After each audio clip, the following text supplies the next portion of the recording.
नाज़रीन, आपको आगाह करे कस्बू से, जहां हमारे नुमाइंदा खुसूसी सालार खान लगारी के मुताबिक दादू की तहसील जूही के नवाही इलाका गाँव यामीन लगारी के रिहायशी प्राइमरी टीचर अली असगर लगारी 5 साल से दिमागी फालज अटैक में मुब्तला होकर असाब जैसी ज़िंदगी गुजारने पर मजबूर। मुंतजिब नुमाइंदे महकमा तालीम को इलाज के लिए वर्षा की अपील।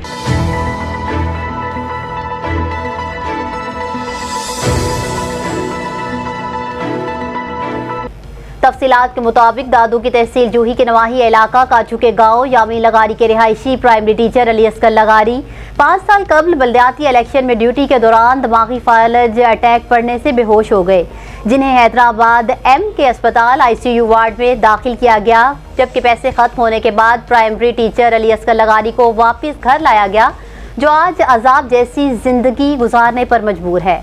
अली असगर की वर्षा ने बताया कि प्राइमरी टीचर अली असगर लगारी 5 साल से दिमागी फालज अटैक की वजह से एक बिस्तर पर जिंदगी और मौत की कश्मकश में है। अली असगर लगारी के वर्षा ने सिंध हुकूमत, वज़ीर आला सिंध मुराद अली शाह, वज़ीर तालीम सरदार शाह समेत दीगर आला हुकाम को अपील करते हुए कहा कि नोटिस लेकर सरकारी खर्च पर इलाज करवाकर वालिद की जिंदगी बचाई जाए।